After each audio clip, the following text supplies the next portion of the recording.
വിവാഹഘോഷയാത്രകൾക്കായി ആഡംബര കാറുകളും പൂക്കളാൽ അലങ്കരിച്ച വാഹനങ്ങളുമാണ് സാധാരണയായി നാം കണ്ടുവരുന്നത്.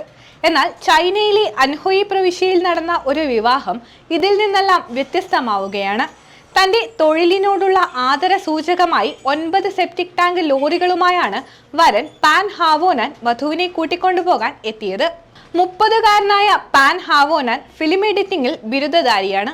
സ്വന്തമായി തുടങ്ങിയ സ്റ്റാർട്ടപ്പ് പരാജയപ്പെട്ടതോടെ 2023-ൽ അദ്ദേഹം പിതാവിന്റെ സെപ്റ്റിക് ടാങ്ക് ക്ലീനിംഗ് ബിസിനസ്സിൽ പങ്കുചേരാൻ തീരുമാനിക്കുകയായിരുന്നു.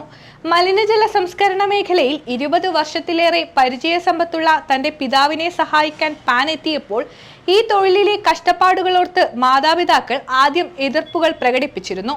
എന്നാൽ തന്റെ ജോലിയിൽ അഭിമാനം കണ്ടെത്തിയ പാൻ അവരെ പറഞ്ഞ് സമ്മതിപ്പിക്കുകയായിരുന്നു.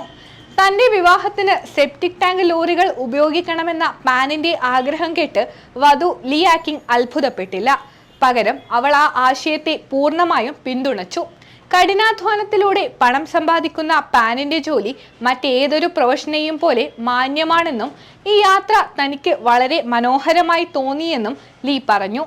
പാനിന്റെ മാതാപിതാക്കൾക്ക് ആദ്യം ഇക്കാര്യത്തിൽ മടിയുണ്ടായിരുന്നെങ്കിലും വധുവിന്റെയും വരന്റെയും ഉറച്ച തീരുമാനം അവർ അംഗീകരിക്കുകയായിരുന്നു. മാർച്ച് 28-ന് നടന്ന വിവാഹത്തിനായി 9 ലോറികളാണ് ഒന്നിനു പുറകെ ഒന്നായി അണിനിരന്നത്. 2 ലോറികൾ സ്വന്തം കമ്പനിയിലേതും ബാക്കിയുള്ളവ സഹപ്രവർത്തകരുടേതുമായിരുന്നു. വാഹനങ്ങൾ ചുവന്ന കടലാസ് പൂക്കൾ കൊണ്ട് അലങ്കരിച്ചിരുന്നു. സമൂഹ മാധ്യമങ്ങളിൽ പ്രചരിച്ച ഈ വാർത്തയ്ക്ക് വലിയ രീതിയിലുള്ള പിന്തുണയാണ് ലഭിച്ചുകൊണ്ടിരിക്കുന്നത്. തൊഴിലിന്റെ മഹത്വം ഉയർത്തിപ്പിടിച്ച പാനിനെയും അദ്ദേഹത്തിന് പിന്തുണ നൽകിയ ലിയെയും നിരവധി പേരാണ് അഭിനന്ദിക്കുന്നത്.